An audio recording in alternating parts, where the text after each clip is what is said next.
जिस तरीके से 32-35 किलो सोना यहाँ से वो लोग लेकर गए हैं, जिसका राशि अगर आप देखें 14-15 करोड़ के आसपास होगा। कैश लेके गए हैं 14 लाख 15 लाख। 15 से 20 मिनट तक वो लोग यहाँ पर रहे हैं। सोचिए इतने भीड़ भाड़ वाले इलाके में। मैं इस बात को इसलिए प्रमुखता से कह रहा हूँ कि आप मानसिकता समझिए अपराधियों की, कि उनके मन से शासन प्रशासन का डर किस तरीके से समाप्त हो गया है कि दिन दहाड़े उन्होंने एक बार नहीं सोचा कि भाई शाम के वक्त क्लोजिंग के वक्त जाते हैं, अर्ली मॉर्निंग नहीं। दिन दहाड़े डंके की चोट पर आए, बंदूक निकाली, जो ओनर है उनके ऊपर उन्होंने फायर का अटेम्प्ट किया। वो तो भगवान की कृपा से वो बच गए, नहीं तो एकदम क्लोज उससे जिस तरीके से बुलेट गई है उनके।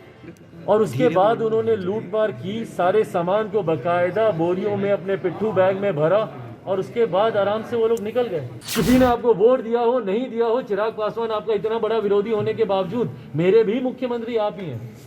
मुझे भी अगर कल को कोई उम्मीद रखूंगा तो आप ही से ही रखूंगा। नीतीश कुमार जी, आज आकर आप यहाँ पर हम लोग के बीच खड़े होते तो ना सिर्फ हम लोग का ढाढ़स बनता, ना सिर्फ हम लोगों में हिम्मत आती, बल्कि उन अपराधियों की भी कमर टूटती जो एकदम बेखौफ होकर इस घटना को अंजाम दे रहे हैं। मेरी उम्र के 30, 35, 40 साल के युवा को उससे कोई लेना देना नहीं है भैया कि 15 साल पहले क्या था नहीं था।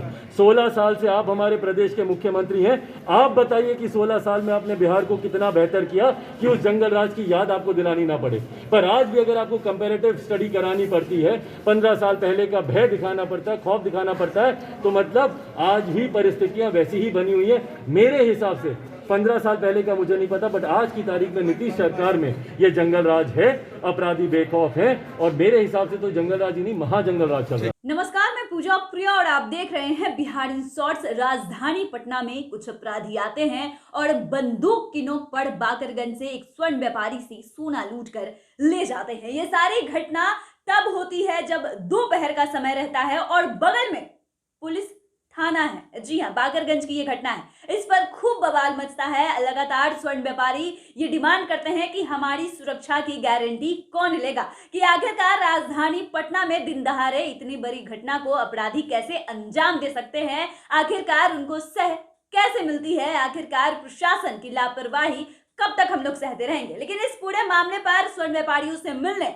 और जहां ये घटना हुई थी वहां खुद अब लोजपा रामविलास के राष्ट्रीय अध्यक्ष और जमुई से सांसद चिराग पासवान पहुंचे हैं और वो जमकर सरकार पर हमला कर रहे हैं। और उनका कहना है कि मुख्यमंत्री नीतीश कुमार बिहार के मुखिया हैं, इसके बावजूद बिहार वालों का जो ख्याल है वो कौन रखेगा, इसकी जिम्मेदारी किसकी बनती है। खुद सुनिए चिराग पासवान क्या कुछ कह रहे हैं। मेरी मुलाकात हुई, सारी जानकारी विस्तृत तौर से जिनके यहाँ ये घटना घटी उनके द्वारा, यहाँ पर व्यापारी संघ के द्वारा, उनके द्वारा तमाम घटना की विस्तृत जानकारी, क्या हुआ कैसे हुआ, सब बताया गया।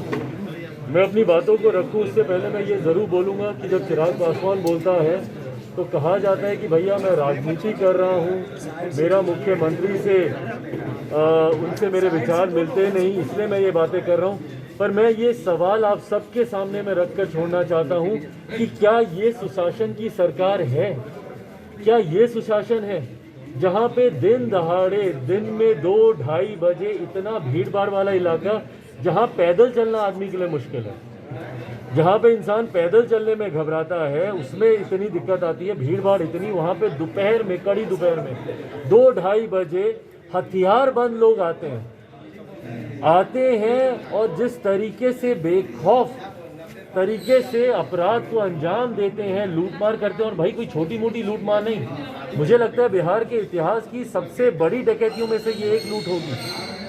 जिस तरीके से 32-35 किलो सोना यहाँ से वो लोग लेकर गए हैं, जिसका राशि अगर आप देखें 14-15 करोड़ के आसपास होगा। कैश लेके गए हैं 14 लाख 15 लाख। 15 से 20 मिनट तक वो लोग यहाँ पर रहे हैं। सोचिए इतने भीड़ भाड़ वाले इलाके में। मैं इस बात को इसलिए प्रमुखता से कह रहा हूँ कि आप मानसिकता समझिए अपराधियों की, कि उनके मन से शासन प्रशासन का डर किस तरीके से समाप्त हो गया है कि दिन दहाड़े उन्होंने एक बार नहीं सोचा कि भाई शाम के वक्त क्लोजिंग के वक्त जाते हैं, अर्ली मॉर्निंग नहीं। दिन दहाड़े डंके की चोट पर आए, बंदूक निकाली, जो ओनर है उनके ऊपर उन्होंने फायर का अटेम्प्ट किया। वो तो भगवान की कृपा से वो बच गए, नहीं तो एकदम क्लोज उससे जिस तरीके से बुलेट गई है उनके। और उसके बाद उन्होंने लूटमार की, सारे सामान को बाकायदा बोरियों में अपने पिट्ठू बैग में भरा और उसके बाद आराम से वो लोग निकल गए। ये एक ऐसा इलाका जो भीड़ भाड़ के साथ साथ 3-3 थानों से भी घिरा हुआ है, उसके बावजूद 15 से 20 मिनट तक शासन प्रशासन को कोई इसकी जानकारी नहीं होती। लगभग 80 से 90% काम यहाँ के व्यापारियों ने, यहाँ के जिनकी दुकान है उन्होंने, ओनर्स ने 80 to 90% काम इन्होंने करके दे दिया। उन्होंने सारे प्रूफ, सारे एविडेंस, सारे डॉक्यूमेंट्स, सारे क्या क्या चोरी हुआ नहीं हुआ, सीसीटीवी फुटेज, डीवीआर इनकी ले गए हैं, सारी शिनाख्त वगैरह उन्होंने सारी जानकारी शासन प्रशासन को इन्होंने दे दी है। पर उसके बावजूद शासन प्रशासन का जो रवैया रहा, भाई इसीलिए बोलते हैं ना कि कमज़ोरों की सुनवाई नहीं है। बिहार में आज की तारीख में कमज़ोरों की सुनवाई नहीं है। 24 घंटे तक शासन प्रशासन इस पर खामोश इसलिए बैठा रहा, अच्छा कोई बात नहीं भैया, घटना घटी, होती होगी। वो तो जब तक इन लोगों ने अपनी ताकत को नहीं दिखाया, जब तक ये लोग संगठित होकर इन लोगों ने बताया नहीं कि भैया कहाँ पर और ये कितनी बड़ी घटना घटी है, तब तक शासन प्रशासन ने इसके ऊपर कोई कार्रवाई तो दूर की बात है, कुछ कमेंट करना भी ज़रूरी नहीं समझा। और ये समझने की बात है भैया, टैक्स पेयर्स हैं ये। आज अगर सरकार चल रही है, नीतीश कुमार जी अगर अपनी योजनाओं में भ्रष्टाचार कर पा रहे हैं तो वो पैसा इन्हीं लोगों का लगा हुआ है। टॉप 10 टैक्स पेयर्स में से आते हैं ये, जिनके यहाँ पे घटना घटी है। जीएसटी की बात हो, इनकम टैक्स रिटर्न्स की बात हो, मैक्सिमम टैक्स पेयर्स हैं ये। इनके राजस्व पे आप सरकार चला रहे हैं और बदले में इनको क्या चाहिए? सिर्फ एक सेंस ऑफ सिक्योरिटी। इनको आपसे कुछ नहीं चाहिए। कानून में आप कोई इनके लिए बदलाव करें, इनके पक्ष में कुछ करें नहीं करें, एक सेंस ऑफ सिक्योरिटी तो दें कि भैया कम से कम ये लोग सुबह जा रहे हैं तो शाम को दुकान से जीवित वापस आए। पर बिहार में एक के बाद एक जिस तरीके से व्यवसायिक वर्ग के लोगों को टारगेट किया जा रहा है, और ये यहीं की घटना नहीं है, दरभंगा में इस तरीके की घटना हुई, वैशाली में इस तरीके की घटना हुई। बिहार का कौन सा जिला ऐसा है जहाँ पे कहीं पे सोनार को नहीं मार दिया हो? बेगूसराय में इस तरीके की घटना हुई। कौन सा जिला ऐसा है भैया? टारगेट किया जा रहा है। पटना सिटी में ये घटना हुई है। आज यहाँ पे इतनी बड़ी घटना को कल यहाँ पे अंजाम दिया गया, तो जिस तरीके से टारगेट किया जा रहा है इस पर को, भाई कल को अगर बिहार से अगर व्यापारी सारे उठ के चले गए और इनका व्यापार, आप बताइए कैसे कोई विश्वास करेगा? इनको रॉ मटेरियल प्रोवाइड करने से दूसरे प्रदेश के लोग अब घबराने लगे, कतराने लगे हैं। भाई मुख्यमंत्री क्या करेंगे इसके ऊपर? कल को इनको रॉ मटेरियल नहीं मिलेगा, कोई बोलेगा कि भैया हमको तुम पे विश्वास ही नहीं है कि वहाँ पे कभी भी लूट हो जाती है, वहाँ पे कभी भी, तो वो भी तो अपनी सिक्योरिटी देखेगा। तो वो दूसरे प्रदेश वाले अगर इनको देने से मना कर देंगे तो बिहार में तो व्यवसाय आप मान के चलिए ठप, परसेप्शन लेवल पे तो ठप हो ही रहा है। दूसरे प्रदेश के लोग परसेप्शनल लेवल पे तो बन ही गया कि बिहार में बिजनेस करना सेफ नहीं है, सिक्योर नहीं है। तो इसमें मुख्यमंत्री, आज अगर मुख्यमंत्री यहाँ पर आकर खड़े होते, मैं बार बार, मुझे जिस बात का एतराज है कि जब ऐसी घटना बिहारियों के साथ घटती है, भैया आप हमारे प्रदेश के मुख्यमंत्री हैं, मुखिया हैं आप हमारे प्रदेश के। किसी ने आपको वोट दिया हो नहीं दिया हो, चिराग पासवान आपका इतना बड़ा विरोधी होने के बावजूद मेरे भी मुख्यमंत्री आप ही हैं। मुझे भी अगर कल को कोई उम्मीद रखूंगा तो आप ही से ही रखूंगा। नीतीश कुमार जी, आज आकर आप यहाँ पर हम लोग के बीच खड़े होते तो ना सिर्फ हम लोग का ढाढ़स बनता, ना सिर्फ हम लोगों में हिम्मत आती, बल्कि उन अपराधियों की भी कमर टूटती जो एकदम बेखौफ होकर इस घटना को अंजाम दे रहे हैं। मैंने पहले दिन भी कहा था, जब जहरीली शराब की घटना हुई थी, एक बार मुख्यमंत्री वहां पे जाते, बाकी जगह पे जहरीली शराब के निर्माण के कार्यों में लिप्त लोगों का बल टूटता।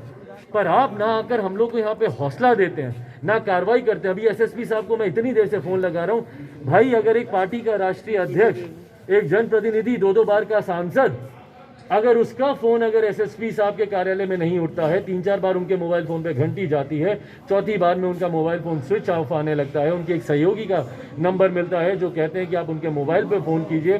फिर एक लैंडलाइन के नंबर की जानकारी मुझे मीडिया के साथियों से ही मिली कि एसएसपी साहब शायद नाराज़ हो जाते हैं कि उनको मोबाइल पे क्यों तंग किया जाता है, लैंडलाइन पे किया जाए।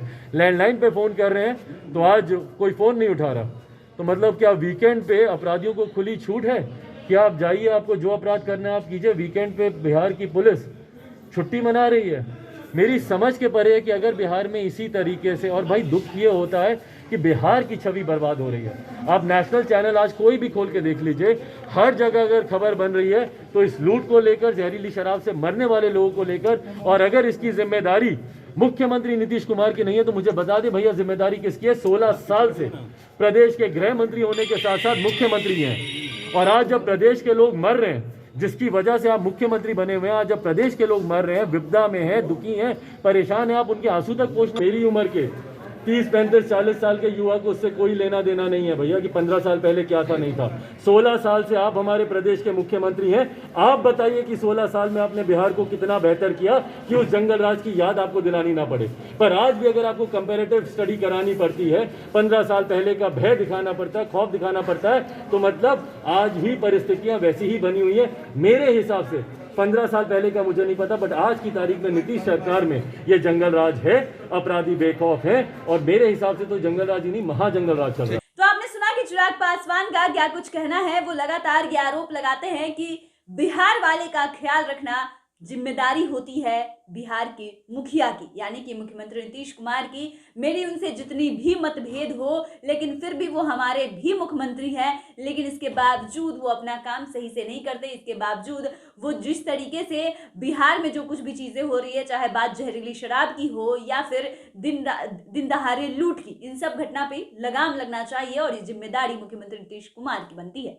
आप इस बारे में क्या सोचते हैं, हमें कमेंट कर जरूर बताइएगा। आप देख रहे हैं बिहार इन शॉर्ट्स, हमारे साथ बने रहे, हमारे चैनल को सब्सक्राइब कर ले, फेसबुक पेज को लाइक करें। धन्यवाद।